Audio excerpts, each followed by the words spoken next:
morning. This is Supervisor Schneiderman, town of Southampton. I'm calling the Hampton Bays Water District Commissioners meeting to order this 14th day of May 2020. Please rise and join me for the Pledge of Allegiance. I pledge allegiance to the flag of the United States of America, and and to the republic for which is one one nation, nation, under under God, God, indivisible, indivisible, liberty liberty and justice for all. Please be seated. Okay. Madam Clerk, would you please call the roll? Supervisor Schneiderman, Present. Councilwoman Lofstad, Here. Councilman Martell, here. Councilman Bouvier. He was here. He's here. John, you're muted. Okay. Councilman Schiavone. Present. Excellent. Now, do we have to read the meeting notice or no? It's No. just a regular meeting. Correct. This is, what do we do? This once a quarter or twice a year? Once a quarter. Once a quarter. Okay, and we are joined by the administrators of the Water District, Rich McEwen and James Cappers are on this teleconference. Let me start by going to public portion. Is there anybody from the public who wishes to be heard at this Water District Commissioners meeting? I see none. Okay, all right. Let me make a motion to close public portion. Second. Seconded by Councilman Bouvier. All in favor? Aye. Aye. Okay, so public portion is closed. We'll go to the agenda. You all should have a copy of it. I did not prepare this agenda. I think the Water District administrators prepared this. So the first item, and then once we get through this, I guess if the board has any other questions, we can do other business at the end.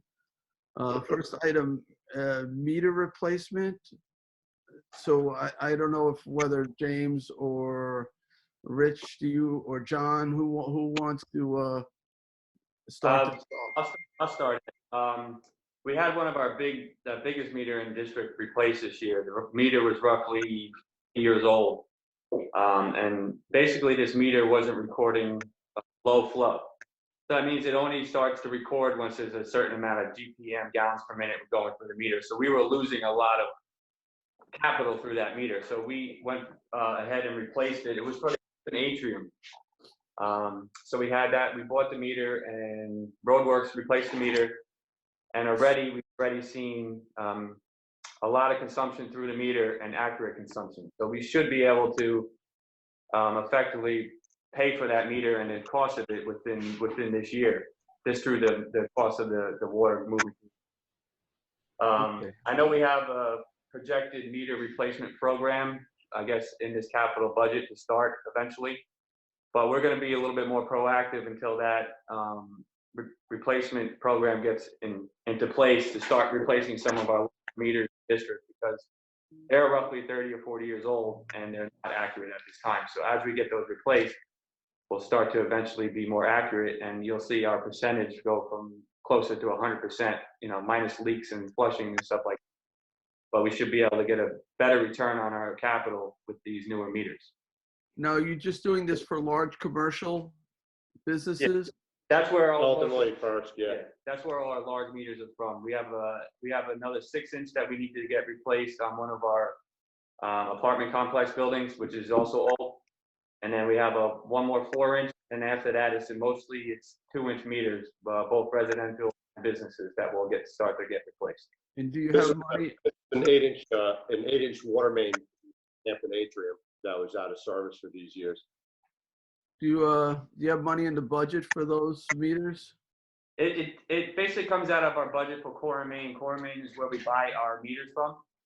We put it in the budget for last year, to have this meter replaced. So the purchase of the meter and then the cost of Roadworks to put it in was a budgeted item we had budgeted. So we're just going to basically try to replace at least one large meter per year until the meter replacement program comes into effect. Okay. and Jay, the- Jay, How are you- we put 70,000 in the budget this year for meter equipment. Okay. Yeah, that's also including our normal purchasing of 1 inch and 3/4 by 5/8 meters where we do new installations. And we also do small meter replacements. So that money is, a lot of it's allocated for our day-to-day work. This is on top of our day-to-day basis that we budgeted for that. As you replace these meters, are you replacing them with modern meters that can be read without, from a distance? They work with the remote system that we were looking towards to get it. So they work both with our touchpad read, and they will work with our remote system when put in. And Rich Yeah. and James, are you in contact with the owner? In other words, they understand what the situation is, what they can expect in their water bills. I would want to hit Yeah, they've been notified, of course. because Yeah. their water bill. And with, replacing More the 8 inch. More accurate, yeah. Yes, Wh- yeah, when- they're well aware.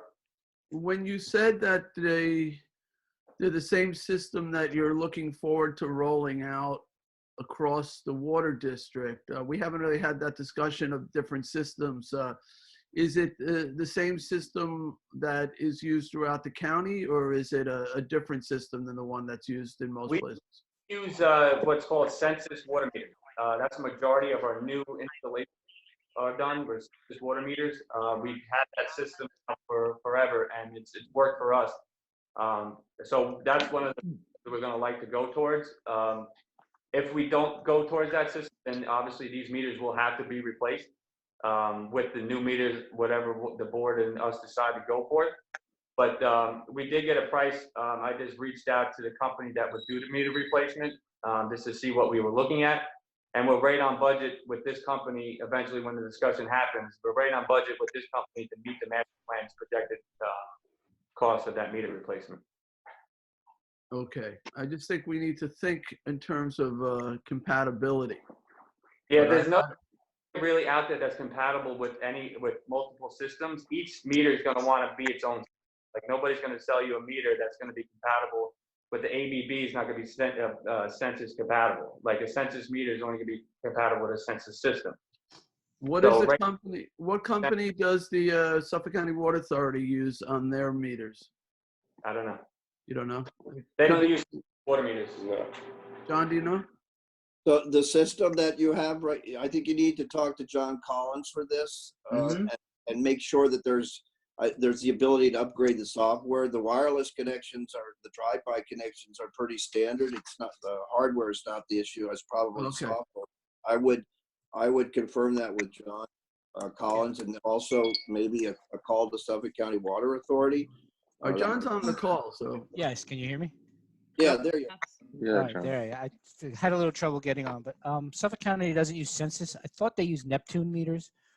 And again, James is right that the meter is the body, and then each meter has its own hardware or software, or hardware, and then it has its own software that you use to read it. So I know Suffolk County is using a radio read system, so their hardware is a little different, or their software, I'm sorry, is a little different than Hampton Bay's. You know if that could be changed. The software is typically the software is typically specific to the meter manufacturer. Yeah, so it's hard prom. It's not upgradable. No, Right. So if at some point there is a vote and the district decides to go to a different system, then these brand new meters will have to likely get replaced, right?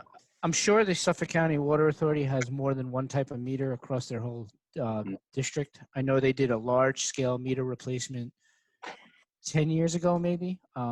But still, they typically go low bid. And so I'm sure they're familiar with a number of different meters. Okay.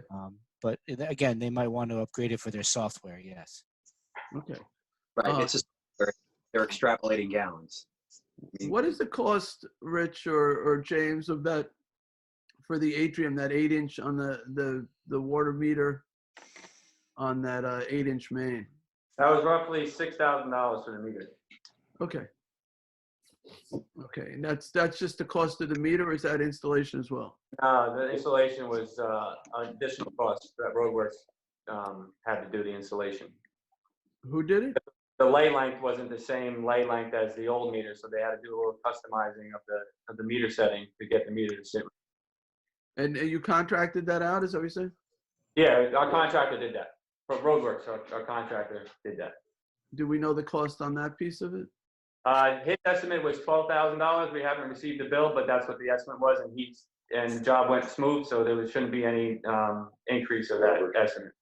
So the total was 18,000 parts and, Yeah, Yeah, and you think that we can recover that within a year in water usage? I think less than a year, without a doubt, because that's a large meter, and we have the rate set for the larger meter. It gets charged more per cubic foot, actually. So we should be able to get a better return on that meter in no time, because again, that meter wasn't recording low flow. So an average use of that complex was anywhere from 2,500 to 4,000 cubic feet, because it wasn't being a low, like when the irrigation kicks on, it won't read that because it's not a large demand on the system.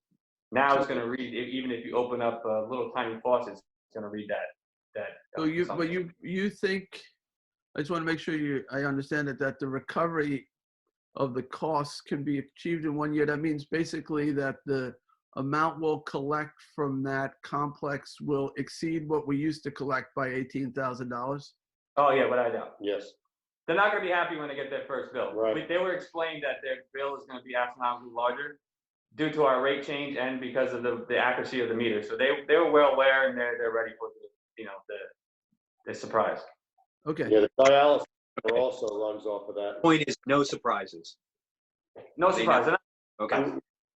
All right. Anything else on that first item of meter replacement?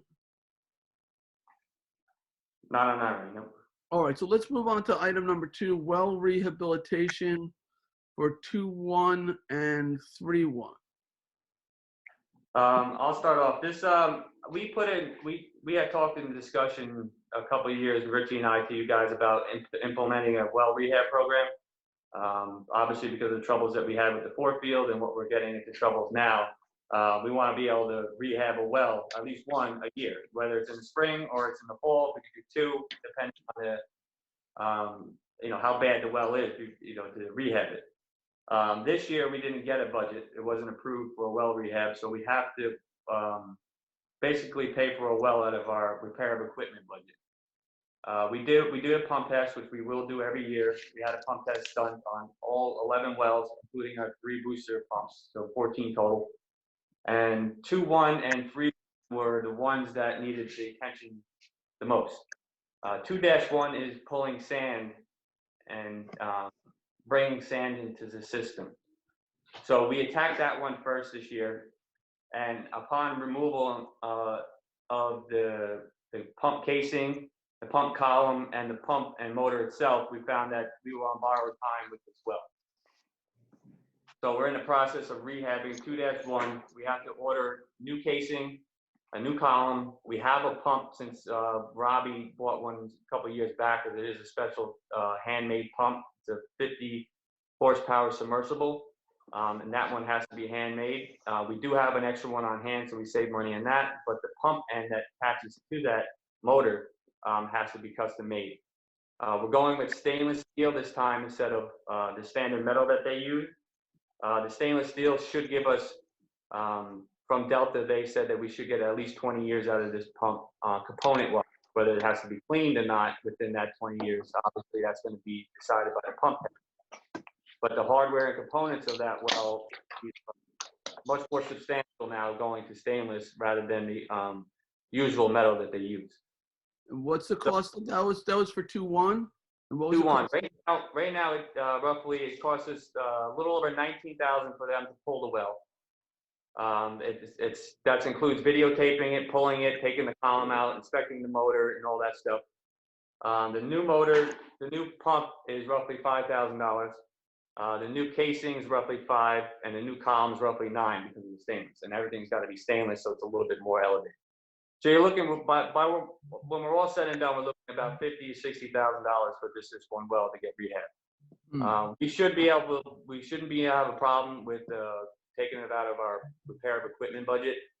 But the problem with doing that is that leaves us in limbo, not knowing if anything else is going to be needed repairs now throughout the year. Once we get into our busy season and these wells are running almost 24/7, if we ever come into an emergency where one of our motors or pumps or something goes down, which we don't foresee it happening because of our pump tests won't show that.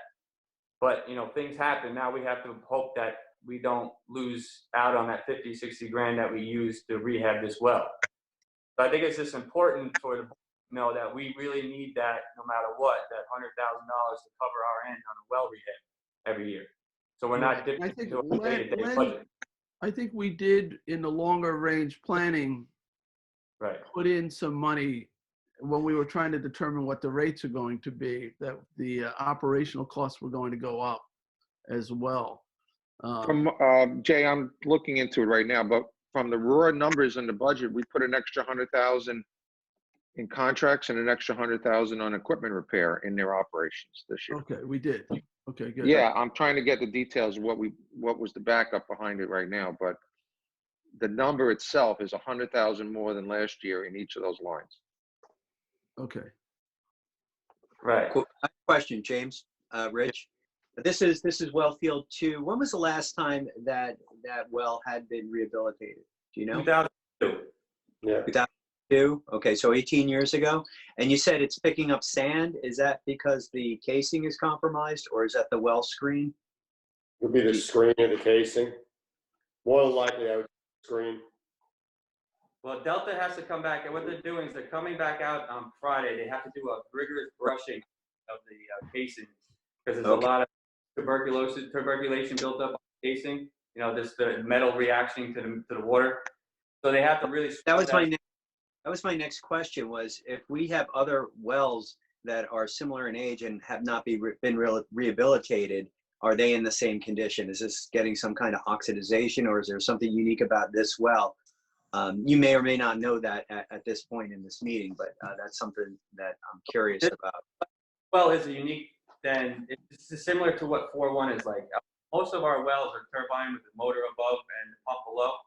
This is a pump below with the motor on top of it. So everything's below ground. Usually we have the turbine with the motor on top that spins the bowl, brings the water up. Now the motor, submersible. So it definitely is different because now anytime that bowl or motor moves in contact with the casing, you're going to have a reaction. Metal on metal and water makes a reaction. So that's why you get that buildup. So they're thinking that maybe the vibration wore that casing away. Okay. Yes, they're stopping most of the sand, but as soon as they brush it, they'll give us a better idea. There could be multiple failures on the way down, actually. Right. That's what I'm interested in knowing. And I guess we'll get more information in the future. Thanks. So, typically, and maybe this is a question for John, but though wellhead cleaning ought to be done, what, every 5 to 7 years or every 10 years, or what's the recommended time period for pulling and cleaning a well? I would say 10 years is what your target should be. If you have a particularly bad iron well, perhaps maybe you want to go a little bit quicker, but 10 years is usually your target. But on the same thing, if you have a well that's not known to have iron or manganese, you can extend that a little bit. Okay, so we have, 11 wells, so roughly 1 a year would Yes, sir. keep them all within that time frame. And it seems to be about $50,000 every time we do this. Yep. There was we're going to talk, you have another well on the list here, so I'm taking that one hasn't been done yet. That's 3.1. Yeah, 2.1's taking the attention away from 3.1. 3.1 is a little less involved. Basically, what they're thinking is that one hasn't been exhumed, I believe, in about 15 years. So they're thinking that the screen just needs a good brushing and acid treatment, and that well will be fine. All the components of the well really can't be determined, like the bowl, the pump that's down below can't be determined if it's any failure until it's pulled apart, but they don't think anything of that sort is what's wrong with it. So the cost of that one would be much less to rehabilitate, but obviously 2.1 is the priority right now because that has a lot more issues than what 3.1 would be into. So 3.1 maybe can wait? What's that? can 3-1 wait till next Yes, year? yes. 3-1 can either wait until next year or the fall, depending on what our budget looks like towards the end. If we have some extra money left in the repair equipment, yeah, in the fall when that well can shut down, we can rehabilitate it also. I remember there being a list when Bill Merklin did that report. He went through each well in terms of whether it was pumping at its rated capacity. And I remember it was, I think, well, 1-2 maybe it was, that was only about 50% of its capacity. Are we taking a look at that, you know, because we're losing, you know, half the volume of water? No, they just did their pump test, and Delta went around, like I said, every well and pumped it, and they put it on a computer, and it goes to tell you if it matches the curve that's supposed to be with the horsepower and the gallons and so forth. And the only ones that came back that are not reaching capacity was 3-1 and 2-1. Really? Yep. Yeah, every other well is up to capacity. With these two wells, with the rehab of these two wells, 2-1, with the rehab of that well, I think we're probably going to be expecting possibly another 200 gallons a minute out of that well when it's back online after its rehab. I think that's what. Probably if we do Yeah. 2 wells, you could probably see another 200 gallons Yeah. between the 2. Yeah, between the two. So that's pretty good. All right, so the plan is to wait and see on 3-1. If we can do it in the fall, do it in the fall. If not, it'll go into next year. Yep. Okay. I So have a that- question Yeah, about, James and Rich were concerned about their repair budget because of the work to 2-1. But Len, you said that we do have money available if something does happen over the summer. Did you say you had 100,000 somewhere and 100,000 somewhere else? That's correct. Yeah, they're giving, I'm waiting for the information to come on my phone right now.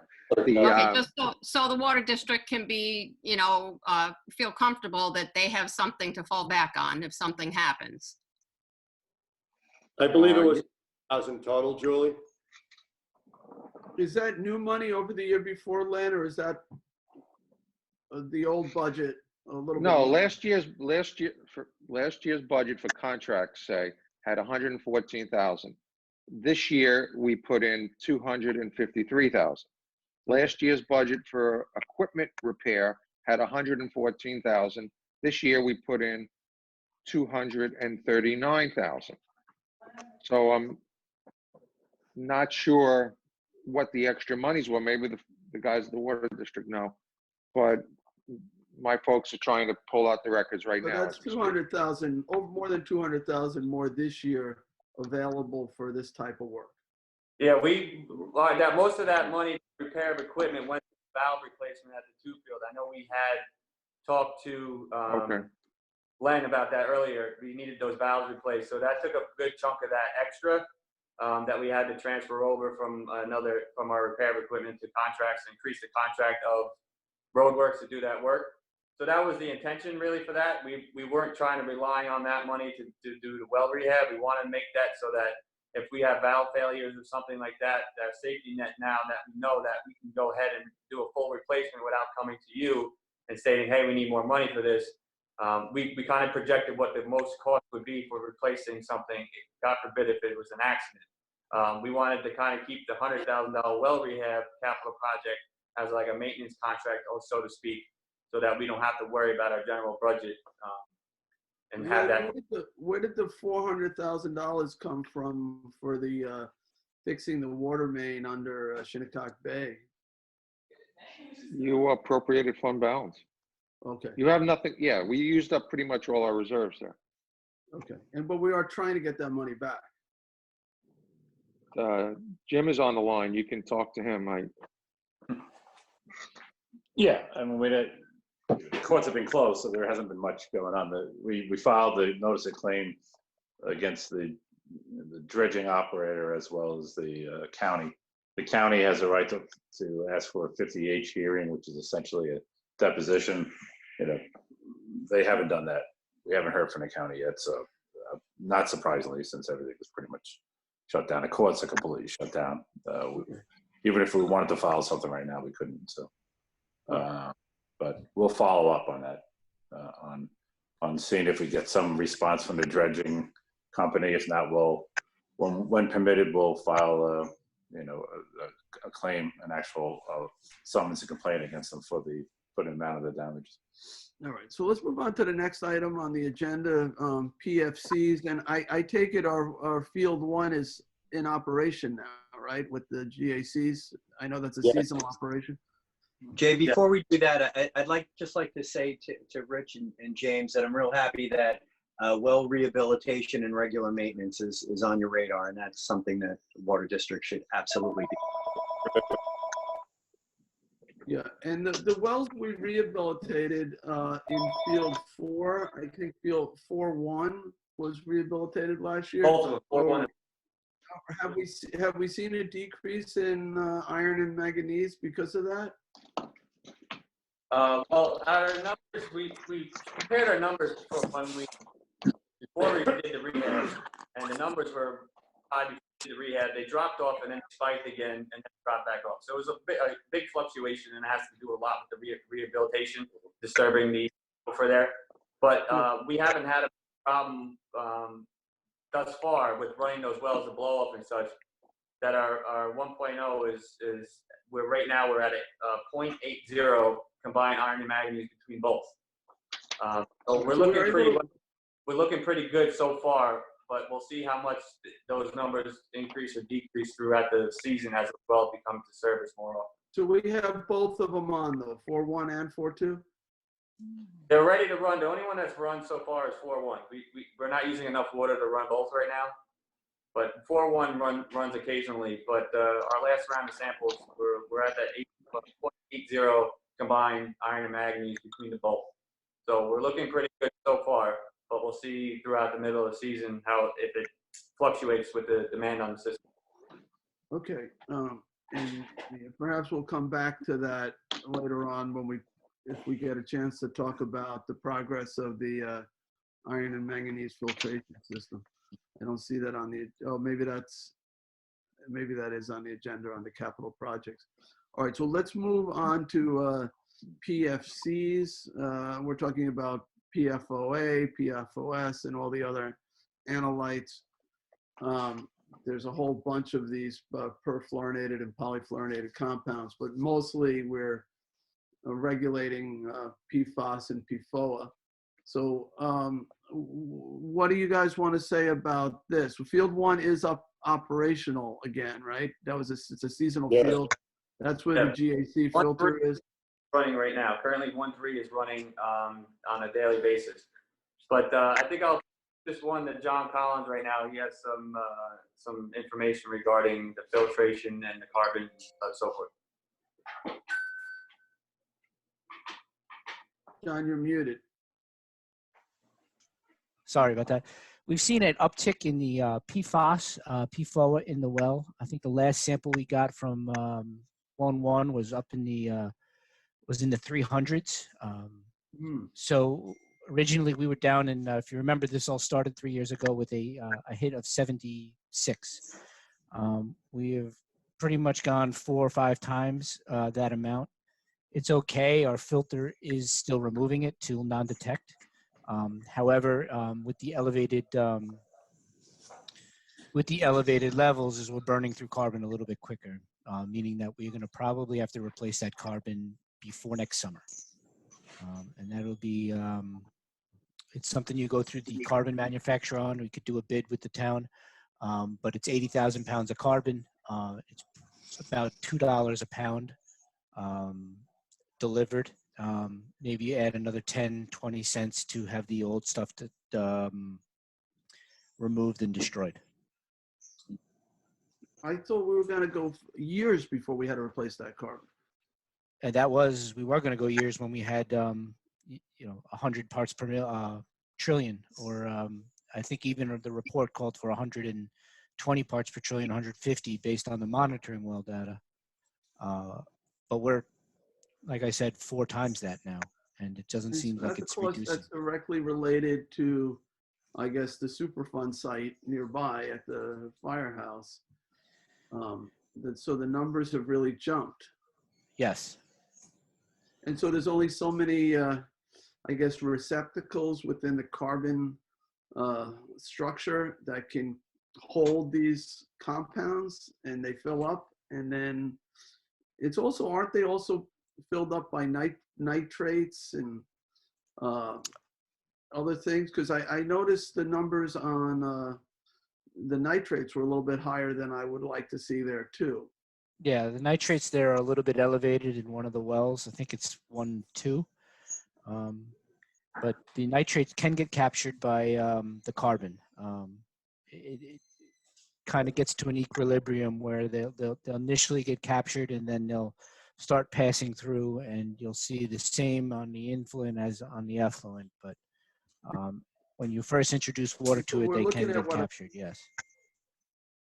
So I have two questions about the cleaning of the filter. So one is, it sounds like it's about a $200,000 cost to clean Yes, those sir. out. Is that correct? And About that, yes. we have to shut the entire system down. Is it something we do over the winter when it's off?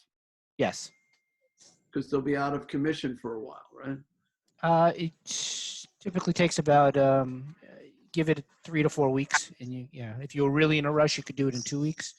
But we usually give about 3 to 4 weeks to take the old stuff out, put the new stuff in, and do all your water quality testing. And we're testing every month now, the effluent, to make sure that it's not kicking out any of these materials into the water. Yeah, we're doing influent, effluent at each stage of the tank. So we do 25, 50, 75, and 100. And it's still undetectable, the stuff coming out? Yeah, in the 50%, we're on detect. And once you get 50%, I think had a low trace, but in the 75 and 100 have been non-detects. And so, John, is there anything empirical that makes you think that it has to be done this year versus 2 years from now? Are you starting to see anything different about the operation? Or have We're you not done getting some it. calculation? We're not getting the what's telling us that we need to change it is that we're starting to see it in the we started to see it in a 25% port. So that means the bed is being used as you get deeper. Imagine the bed is 15 to 20 feet deep. So at the 25% port, you're pulling from 5 foot deep, and as you run water through it, it's going to start popping up in the 50% to 75%, and inevitably in the 100%, and then that's going in the system. So by the end of the year, we'll know for sure what we're getting out of the 100%, but we're predicting that it's going to be, you're going to have breakthrough, if not at the end of the year, within the middle of the summer next year. Wow. So we probably should budget it. We don't have it budgeted for this year, obviously. We could, No, you'll need it for next year's budget, Jay. We'll need 200 grand extra. yeah. So- Are any of these recoverable costs, Len? I mean, we didn't do this. Like, this was done to us. Is there, I guess we could apply for a grant. Maybe, John, can you answer that? Is there, it's hard to even talk about state money when the governor's talking about a $60 billion deficit right now, but is there any? Yeah, and $200,000, if we were just to raise it in taxes, is a 20% tax increase, Jay. Well, we had to anticipate, we knew that this was coming down the road. This isn't something, we should be establishing a fund for this where we, instead of hitting one year with 200,000, we hit every year with 50,000 or whatever, or 20,000, or, depending on how long we anticipate the carbon lasting. Yeah, well, we didn't do that. But it's not a bondable expense, right? We're gonna have to do this operationally. I think so. John, is it reimbursable? If they don't last, yeah. Is it reimbursable as a, what was Is the there a question, grant? Jay?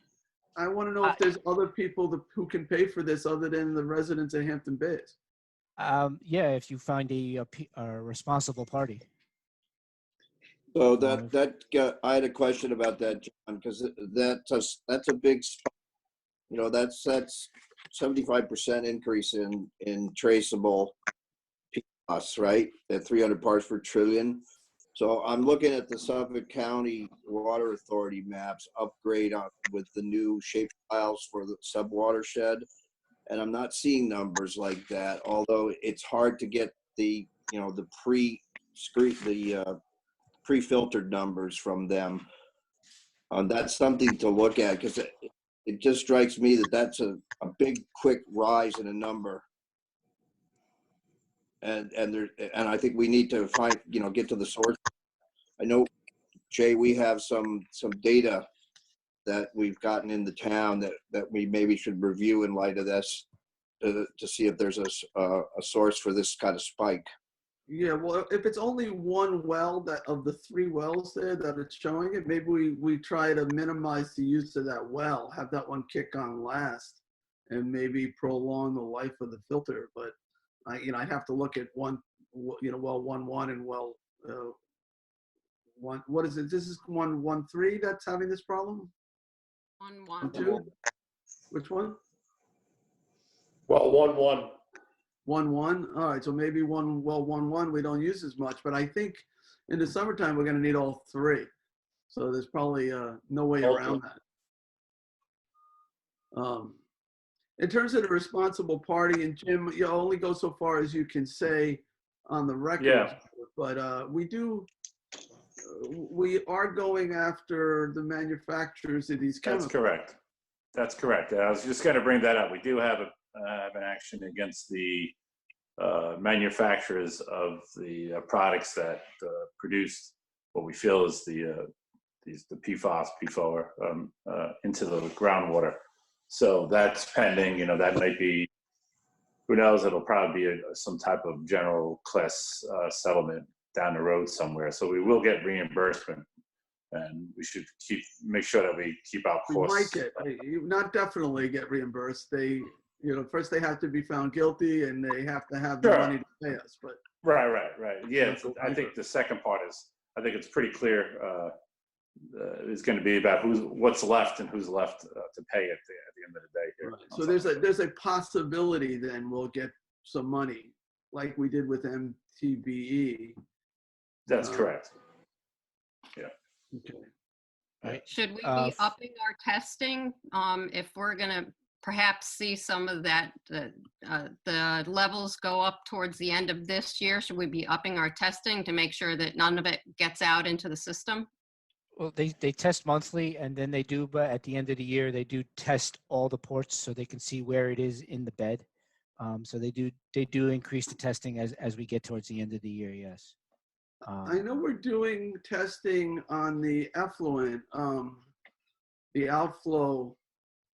Should we be doing any PFAS, PFOA testing further down the system? Just, you know, it's kind of like a double check,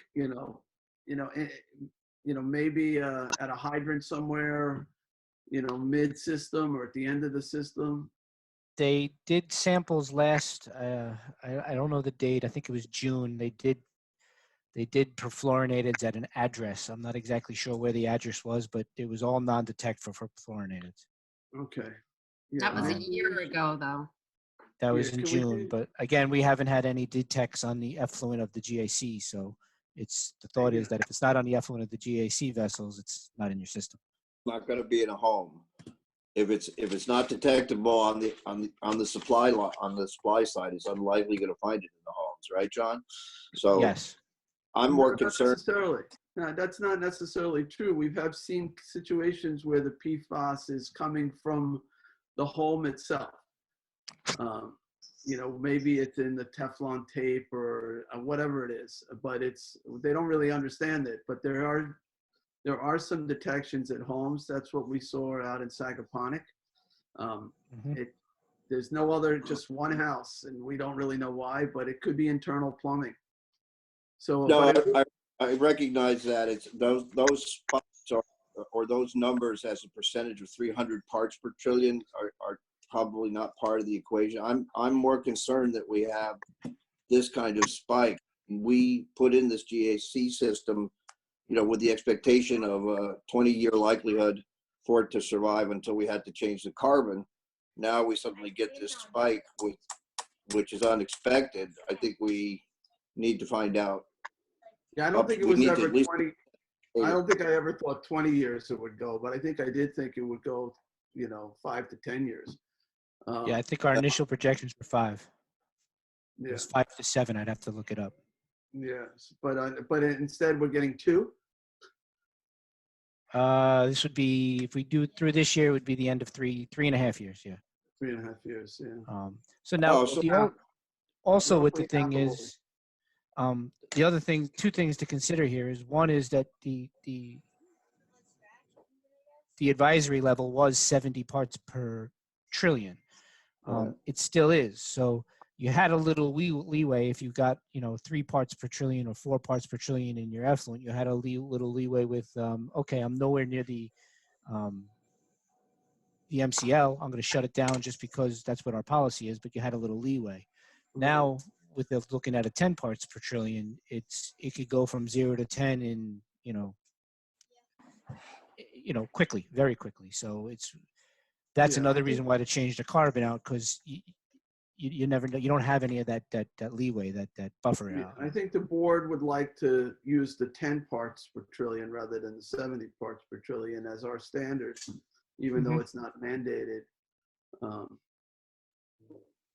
We Yeah, are, and that's what we shoot for. And I also have to correct myself. It's not 1.1 that's high. It's 1.3. 1.3 that side. Okay, thank you. And isn't that the well that's running right now, somebody said before? Yeah, we have that one running this temporary, daily, just to get so we can make sure that our GAC filters were compatible to run this year. So we had to run a well just to make sure it's doing its job. Maybe Just we another could thing pick a too, just to bring up, the water table hasn't been disturbed here now since end of maybe September, October, when these wells were shut down. So these numbers can hopefully maybe change for the better now that if we pull harder on the aquifer, can it get better? Yes. Can it get worse? Yes. So we just have in the back of our minds also that maybe once we start using the wells more, pulling more of the water, that maybe this is another little plume that we get rid of and go down low. Is it possible? Yes. Likely, maybe not, but there is that possibility. It could go either direction, honestly, James. It could get worse. So Does it go up or down? Yeah. We don't know. But Okay, just for the public's edification who's listening to this, the measured output from what, and I was looking at the Suffolk County thing for wells in the vicinity of 1.1, 1.3 is non-detectable at this point and will continue to be that. On the effluent, yes. Okay. Is there a point of the influx, the water pulled from the ground, that begins to exceed 300 parts per trillion or 400 parts per trillion? Is there a point where that overwhelms the system? Hi, Kyle. John? It's not. It's not as much as overwhelming the system, but you're going to start seeing your breakthrough a little quicker. So, Okay. I could work on see exactly what that number would be, and is it 500? Is it 600? Is it 400? I can do some digging and find out what that data is going to be. So at least we have it on hand. All I'd right, have to thank you. are we seeing these compounds anywhere else in the system besides Field 1? No, I don't believe so. I think we tested all the wells last year, and I think we got some very trace amounts in one of the wells. It was either, I think it was- Refield, I think had that one acid that was it wasn't PFAS, it wasn't PFOA, it was Yeah, and it was detected once and then it became a non-detect after that. yeah, it was PFNA, and it was Yeah. and then it was detected once, we resampled, and it didn't come up again. And 1,4-dioxane we haven't seen. Not at any No. significant levels, no. Okay. John, I have a question about the filtering system. How, when the carbon gets saturated, if you will, with the PFCs, how does it then react? Does it begin dumping the PFCs into the system, or does it just allow the PFCs to pass through the system as if it's not working? It'll begin to allow the PFCs to go through the system as it's not working. If you oversaturate it and continue to saturate it and get like 100% bed saturation, then it will dump. It's called sloughing off. We don't want to get anywhere near that, right? No, we won't get we shouldn't get anywhere near that, no. Of course. Okay. All right. Any other questions on PFCs? All right, let's move on to the next item. I think we actually covered it, the 8-inch meter replacement at the atrium. Yep. We've covered that. All right. So then the underwater main under Shinnecock Bay. Yeah, I know the health department is looking for us to replace the pipe that has broken on us twice. And, you know, hopefully the last repair is holding and hopefully it's well marked. And maybe we'll prevail in terms of getting the money that we laid out to replace that. Ultimately, though, that we're going to have to do something there. So I know it requires a lot of lead time, I understand, in terms of development. And it's a major capital project. We talked about also doing something, creating redundancy under Shinnecock Canal so that the area east of the canal would have better water pressure, and maybe doing the two at the same time. But what's the status of this right now? And I know we just, you know, we're doing the two big capital projects, the iron manganese and the water tower. So that's all that we're doing. We borrowed $6 million to take care of that. These were not anticipated for a couple of years now. But John or Rich, or James, do you want to say anything about this? Well, we had talked about this at, I think, a board meeting last year, or maybe it wasn't a board meeting. Maybe it was just, we had talked about it. And so we had submitted proposals for the design and the permitting phase to go under both by the Ponquak Bridge and Shinnecock.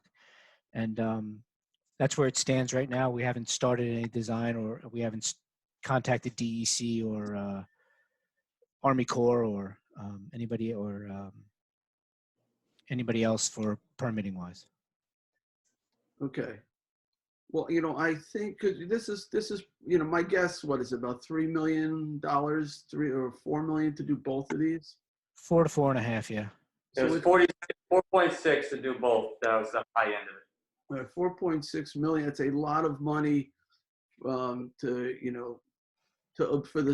a small water district to absorb. You know, so we have this kind of grouped in with the other, I want to say $14 million worth of projects that are anticipated to bring the district up to modern standards. My guess is my thinking is that we shouldn't go too far down this road until, you know, we've gotten a proposal from Suffolk County Water Authority, you know, who said that they were willing, I think, are willing to do all these capital projects, and then, you know, see what they're proposing as the rates, and then we can then turn to the people of Hampton Bays and say, you know, okay, what do you want to do here?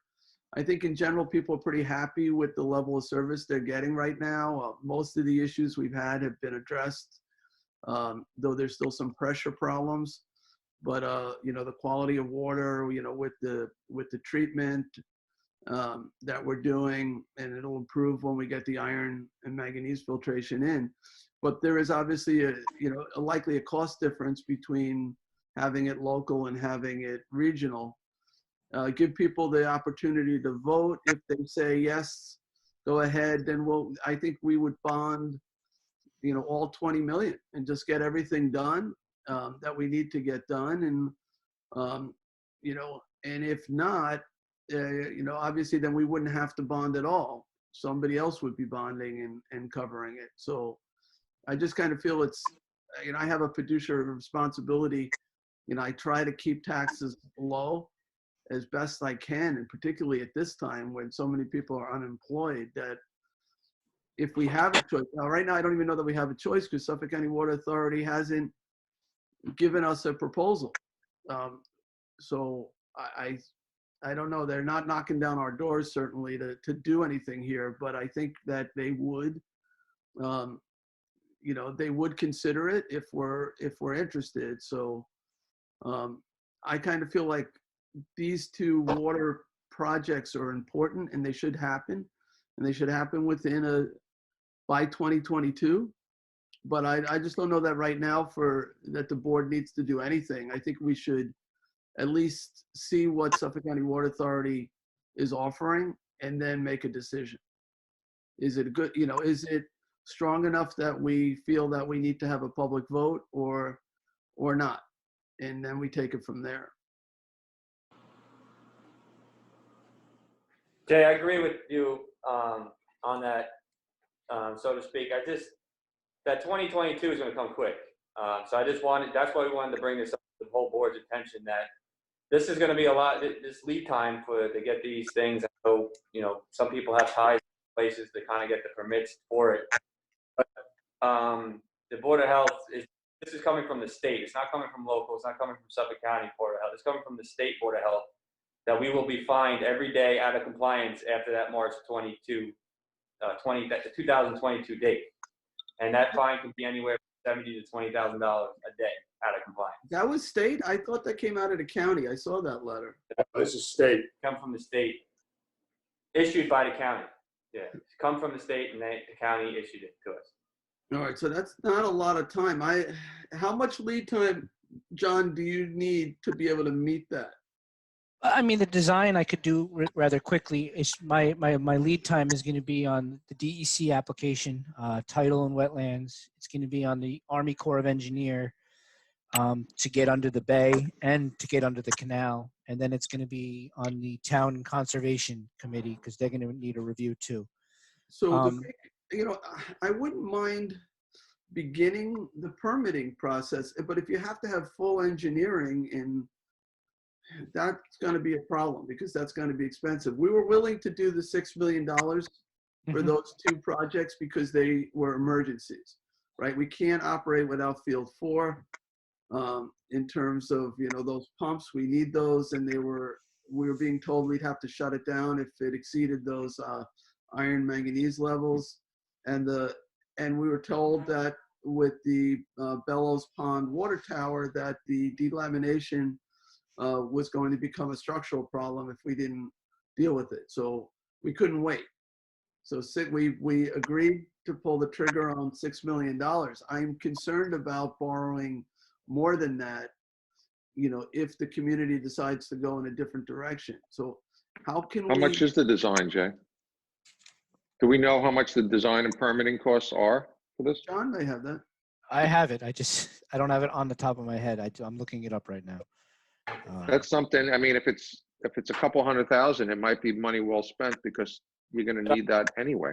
Well, it might be able to fold it into the $6 million we've already borrowed. Yeah, I had the cost of the design phase. John had came up with a number for, I think $178,000, but he would do it at a 15% reduction if we acted on it now. No, it was acting on it if We're going forward with it. we're doing both at the same time. Yeah. Yeah, if we're doing both at the same time. What does that mean? So how much? The proposal for the design, and I'm looking it up right now, I'm scrolling, was to get it through to environmental, to construction documents, you're looking at 170, 150.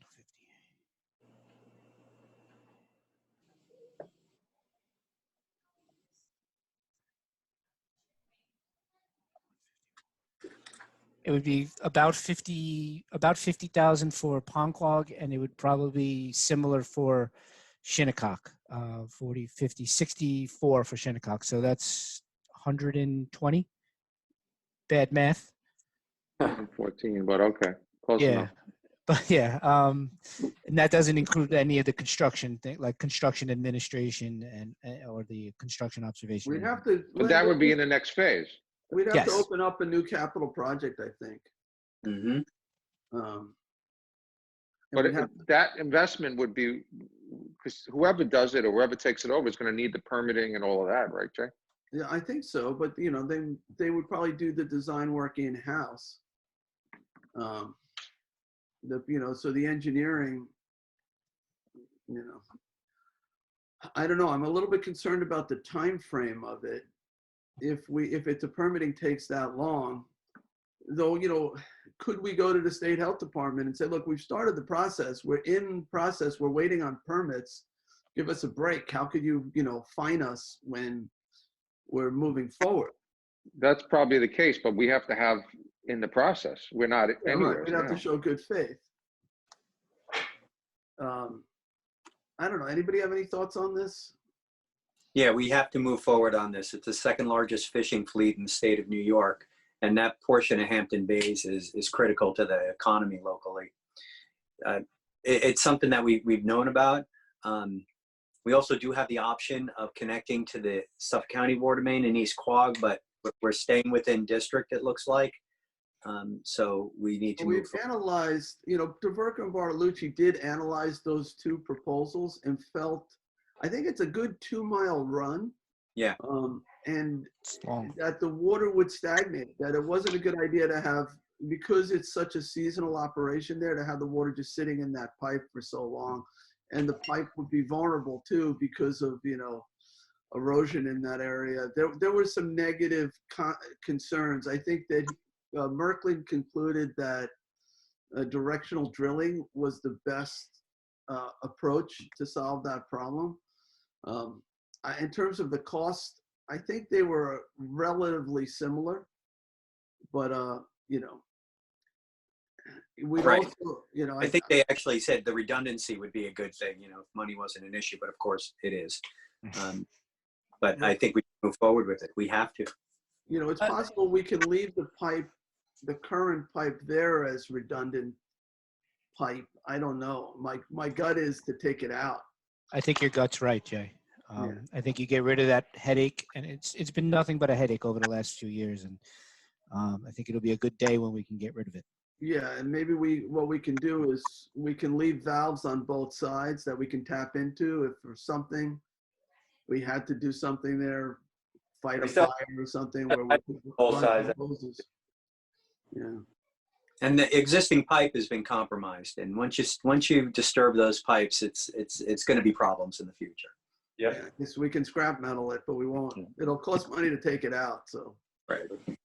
All right. So we'd have to then advance $114,000 for engineering if we want to do both, or 50 or 60,000 to do just the one, right? The Ponquag one, yes. I'm confused. What are you considering Ponquag? I'm sorry, Ponquag Bridge. That's what I'm considering it. I didn't want to. It's Shinnecock Bay adjacent to Ponquag Bridge, as opposed to Shinnecock Canal. See, when I look at this, when I look at the entire system, yeah, the water pressures east of the canal to me is one, at this point, one of the #1 problems. People who can't flush their toilets or take showers. It's a solvable problem. The water model indicates that if we do that project, they will have no issues with the water pressure. That's a lot of customers over there. So to me, that really needs to get done. Whether the people in Hampton Bay should be paying for it or whether it should be spread out over the, million customers of Suffolk County Water Authority, that's sort of a separate question. So, but the project to me is one that has to happen. So if we can come up with the 114,000, I would say let's design them together. Because when they get done, it's probably cheaper to do the two together because of mobilization costs on that directional drilling equipment. I don't know whether that's true or not, but I'm guessing that there might be some savings as well. So we'd have to do a capital project. We'd probably have to bond some money, Len, right, for the engineering? Yeah, well, we're not bonding anything right now, but we would look to perhaps advance the money from the general fund and then at some point borrow it. I'm trying to find out what the can we if add there's it to any- the 6 million that we've already borrowed? Like, those projects haven't happened yet, right? We haven't awarded the bid for the resurfacing yet, and uh, Yeah, recoding? there's actually, we actually have 6,355,000 in the budget for those other projects. Could we take from there? It looks like one of those, the iron one, that's not gonna get built till at least probably next year, right, John? We haven't Uh, even gone out to bid yet. No, our plan is to, I spoke to contracts and their plan is to get it on the next town board meeting for advertising. And then, Yeah, you're gonna put it out to bid at the last meeting in May, Jay. okay, Well, I mean, so, we're still Authorized. gonna need all 6 million or 6.3 million, whatever it was, to do those Yeah. two projects. You'll probably need 7, right? All right, so you're saying we need a separate capital project, right?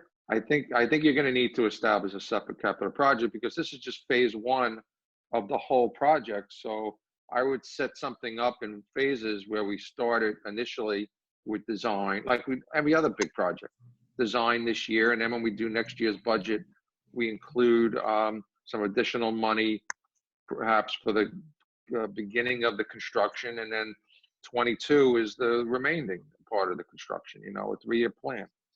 All right, but do we have to borrow the full amount of the project or can we borrow just for No. the engineering? Well, no, we'll borrow for the phases. Yeah, we'll set it up as a 3-phase project. Because just like if we, think this through, let's say we start the engineering now, but let's say there's a vote later this year or early next year on the issue of Suffolk County Water Authority. If the public says yes, then we wouldn't have to finish paying for the actual work. We had just done the engineering. Well, again, the general fund can lend the money to the district for now, and that you don't have to borrow anything, and then we can true it up when you decide what you want to do. Right. And we also have to remember that we have to work backwards from that March 2022 date that the Ponquag Bridge project has to be done, correct? Otherwise, we get fined every day. Yeah, that's why you have to start the design and That's why permitting now. that's why this is on the agenda. I prefer it not to be on the agenda, frankly, and talk about it in September, but it sounds like because of the timing of the permitting and the fact that the state is, threatening all these fines, which could be very expensive. Well, Jay, I think, if we make the good faith effort to show that we're put the process in place to get there, I think that gives us quite an opportunity for the health department to negotiate with them to extend the time out. So I'm not entirely convinced that, if we did nothing, obviously they're doing this because they're trying to leverage us to do what we need to do. But once we start on this process, I think we can negotiate to move that time out if that's necessary. John, do you have to go that far into the engineering to go through the permitting process? I do because the Army Corps of Engineering likes to see pretty detailed drawings, as does DEC. And if quite honest, if you're taking that step, you might as well go for the full step. Now, I might not generate a full set of specifications but yeah, if you're on that track, then yeah, on a project of this size, a design of this size, you want to just, you start it and you do it and you knock it out.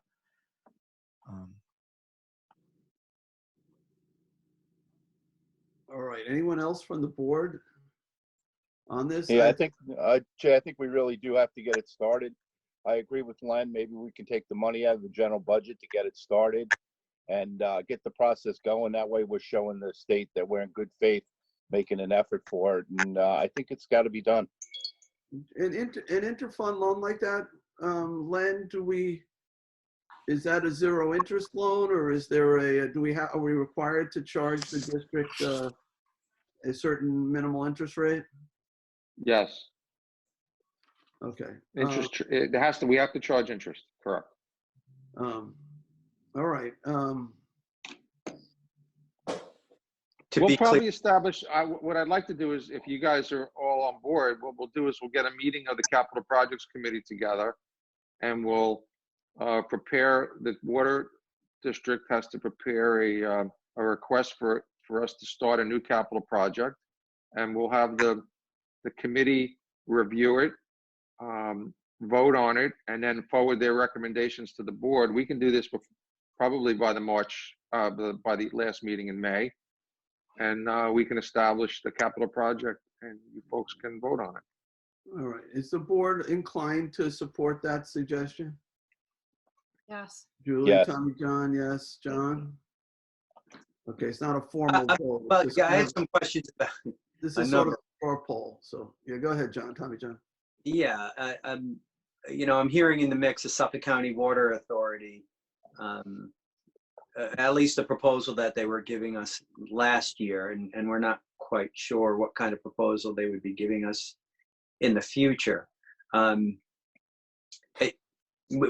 said earlier that we need to do this one way or the other. It needs to happen. The board in some fashion or another has known about this for some time. I believe that the water district and generally the people of Hampton Bays also know about it. I hope they also understand that keeping this district really means that the district is going to be funding these projects going forward without the Suffolk County Water Authority. And I think we heard pretty clearly that at least a large segment of the population in Hampton Bays wants it to be that way. So yeah, let's move forward with this. I think they want a choice. I think that's fair to say. Give it to them. I would, Let them decide. It's democracy. Yeah. Right.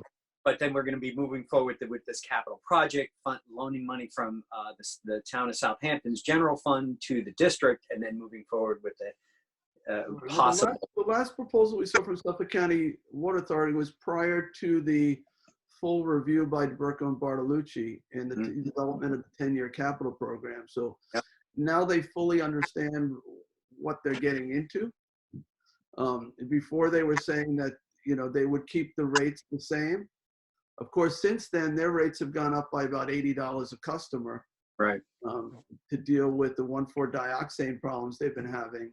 So, they would have to update the proposal, tell us that they're willing to do all of the projects that we've identified, and tell us that the rates are going to be the same as every other Suffolk County Water Authority customer.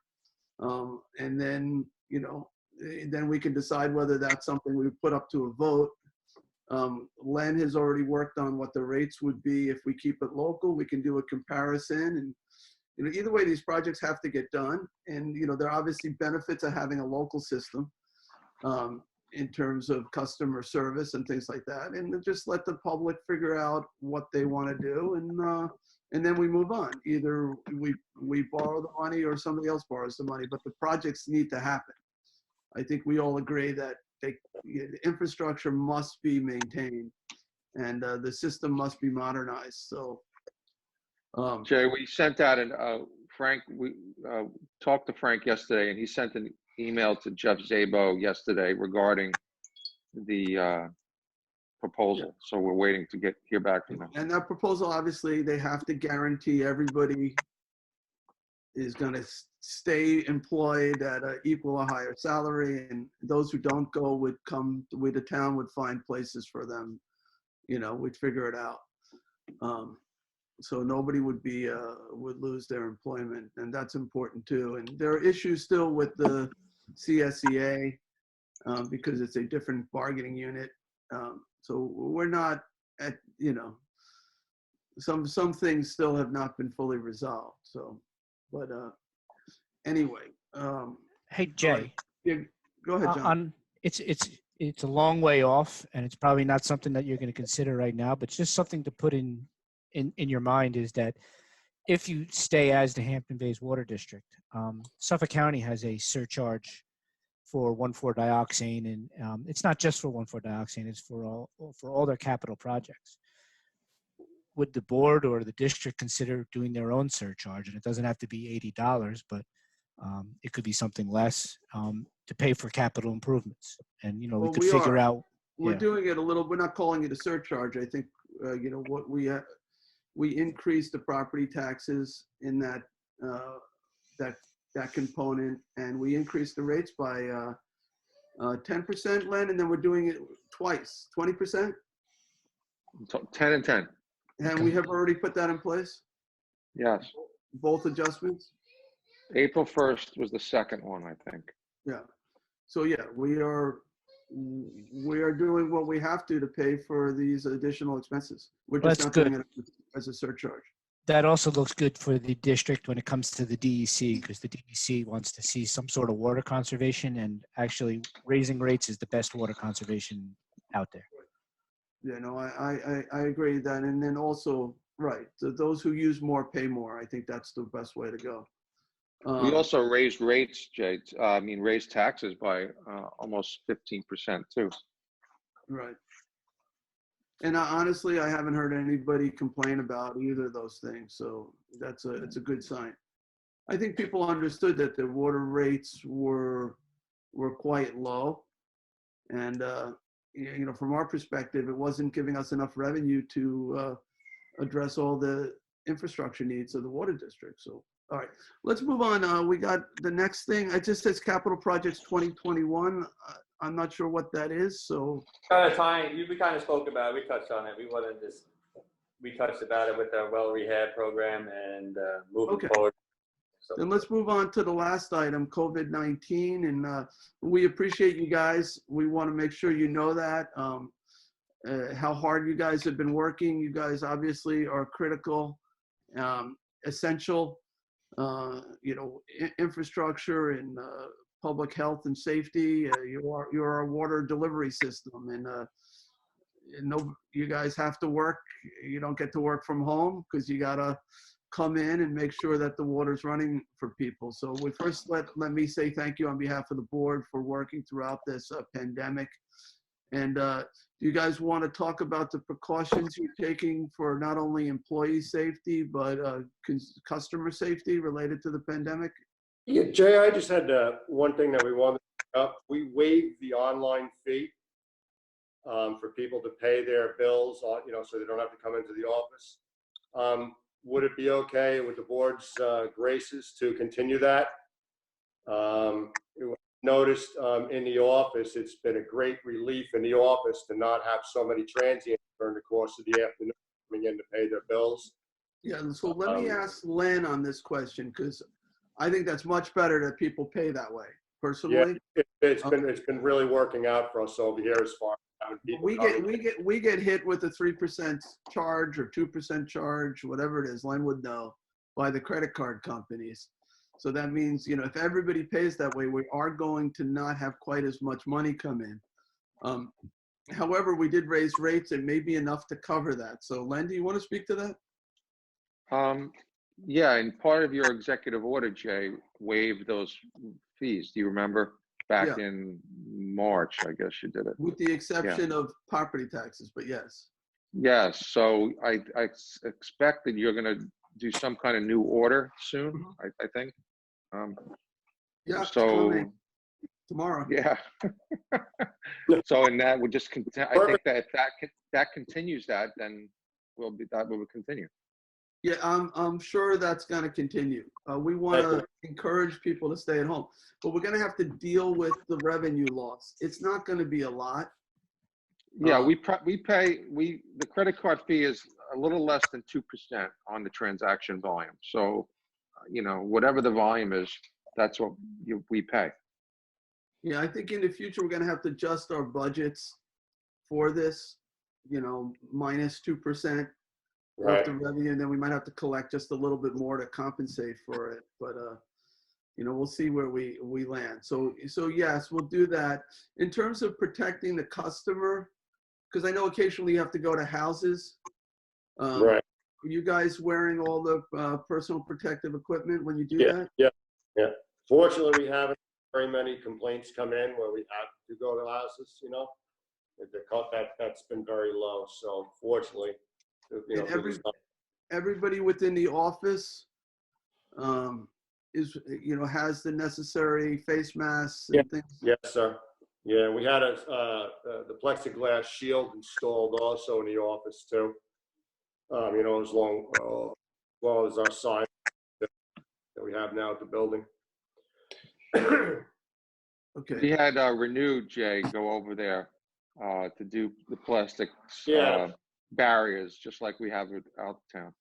Okay. Now, are people still coming into that office? Because that office is closed to the public. Yeah, no, nobody's come in. We have the gates, we have the signs at the gates, and so we've kept people out of here.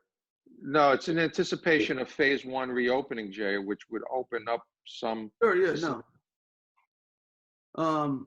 Any other COVID-19 related issues you guys are seeing or having? No, actually, our sampling has gone without a hiccup. Our annual sampling for a district sampling. We sent out a letter in the beginning regarding not entering houses to use an outdoor spigot if possible.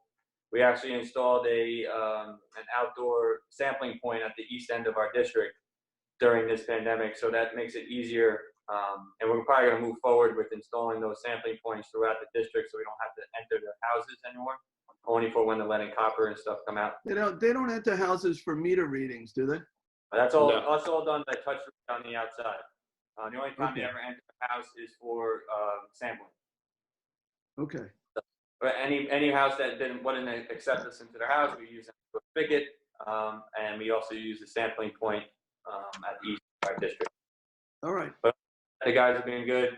We've been following protocols at least 6 feet away and wearing masks. We have plenty of hand sanitizer and masks, and we have enough vehicles for everybody being their own, so it's been working. All right. And Walter's been working with you guys? Yeah, I've worked with him for a little bit, but I've also gone through the Suffolk County Department of Health Services to get some bulk items. We've gotten hand sanitizer and masks and gloves through them, because I know the town's supply was a little dwindled for a while, so we were only getting bits and pieces. So I reached out, went through Jason Himes' office, and we were able to get through FEMA some additional items for the guys here. Now, when you guys go out, do you have two guys per truck or one person per truck? No, one person per truck. Okay. Yeah, if two guys are gonna get in a One person truck, per obviously vehicle. face masks. Yeah. Yeah. It's better if you do one person per truck. I think that's good. Yeah, we've been since the start. Per truck, and if we work at it, if we got a job to do, the guys all wear masks and try to maintain the 6 feet of distance, what best they can. Okay. Anyone else on the not the PPE issue? Well, it's related on the COVID-19 issue. Yeah, I just want to say thank you to them because they have been out there every day. I know they've had some near misses and friends and families close to them, but they still show up every day. So I would just want to say thank you to them for supporting us in this. Much appreciated. Absolutely. All right, so that's the last item I have on the agenda. Is there any other business as Water District Commissioners? Any other questions? Jay, I have a question for them. Yep, go ahead, Rick. With everybody sitting home and looking at their backyards, we're going to have a lot more demand on our water system for the summer and the sprinklers. Have we any updates on the odd and even days? We sent that letter out. I'm sure the board is aware. We sent that letter in the beginning before the season picked up about our voluntary odd even watering days, and just in conjunction with John Collins, we just trying to push the water conservation a little bit more than we've done just putting it in our annual water quality report. So each resident of Hampton that has a water service got this letter. With that letter, had suggested things that they could do for water conservation, not only odd even water days, but there's the smart clocks out there now. And we went to Ricky's Plumbing, a local plumbing supply, and they actually stock these weather clocks now. So we've actually had a couple phone calls, and I've talked to them. They've actually had a couple residents come in asking about the clock. So even if we get 10% of the residents to even voluntarily do this, we will see a dramatic change in the demand on the system. So it was just a little bit better to hit them before the season started with a letter, and hopefully it'll work. We don't have that authority yet through the town board to mandate it and fine. I think we need to get to that point at some point. That way we can enforce it. But right now we're pushing the voluntary thing. We'll see how it works. All right. I think we anyone can also do that. We can probably use our billing to our advantage, maybe on the side, a little water drop saying, please remember odd even water days. And Yeah, Stella That's- does that, our secretary That's does that. already going out on the letterheads on our bills. We actually do have that already. That was, I think that's one of the first things that. Good. All right, anything else? Just on the odd and watering days, yeah, obviously you guys are gonna keep tabs on that and to see how well people self-enforce, but when you get to a point where you realize it's not, I'd like to revisit a mandate. Yeah, I think we'll see how people, if they volunteer, that would be great. Ultimately along down the road, a mandate, once it's put into law, and then it could be enforced possibly by code enforcement. Yeah, I think just let's see how it goes. See if, people are, I think, once the public has been made aware of the demands on the system, I think that there's, more than adequate compliance so far. It's from what I've heard and from what I've spoken to people, it seems like people are more than willing to participate in this. So let's hope it goes well. yeah, I mean, I'd rather, personally, I don't like mandates, unless they're No. absolutely necessary. So if people are compliant, that's great. If we All can right. target the automatic residential irrigation systems, our biggest problem is at night. It's not washing cars or people hosing their flowers down, during the course of the afternoon. It's the systems that are coming on at night. So hopefully those people will participate. All right. Okay, thanks. Is there anything else? All right, seeing none, I'll make a motion to close this meeting of the Hampton Bays Water District Commissioners, Second. seconded by Councilman Schiavone. All in favor? Aye. Aye. All right, so we are closed. So we have this work session. We don't have anything for work session or executive session. So Jim, is it okay? Where's Jim? Is it okay if Jim's still there? He's not there. Yeah, it's okay. Christine, is there? Do I just need? Can I open it and close it? Yeah, I mean, you can open and close it. Charles can have it on the tape and people will see that since we didn't say it was canceled. Can you just let me start the portal for this work session and then close it when you close it? So you need a minute? Is that what you're saying? Just do the countdown again and start it, and I'll start this, and then when you close it, I'll close it. So are you ready for me to do the countdown? Yes, I am. All right, 5, 4, 3, 2, 1. This is Southampton Town Supervisor Jay Schneiderman calling to order this work session of the Southampton Town Board on this, what is it, the 14th day of May, 2020. I guess, do we rise? We can rise and do the Pledge of Allegiance? Don't rise. We don't need to Do it rise and do the Pledge here. of Allegiance? Do Oh, it we'll sit and do the Pledge of Allegiance. I pledge allegiance to the flag of the United States of America and to the republic for which it stands, one nation, under God, indivisible, with liberty and justice for all. For all. All right, so we don't actually have anything scheduled for this work session. I guess we'll do a roll call. We have no executive session items and no regular items, but this was a scheduled work session, so that's why we're calling it to order. We were together on this Zoom teleconference because of the special meeting the regular meeting we had of the Water District Commissioners. So we're just really doing this for technical reasons.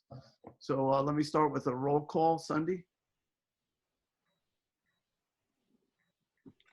You're muted, Sunday is Sunday. muted, but yes, I'm present. I think that's what you said. There you It are. was. Good lip reading. Councilwoman Lawson. Yeah. Councilman Martell. Here. Councilman Bouvier. Here. Councilman Scavone. Present. Okay, and as I said, we have no business before us, no executive session before us. So this is we're just meeting because it was a scheduled meeting. So I'd like to make a motion to adjourn. Second. Is there a second? Seconded by Councilman Bouvier. All in favor? Aye. Aye. All All right, we are adjourned. Thank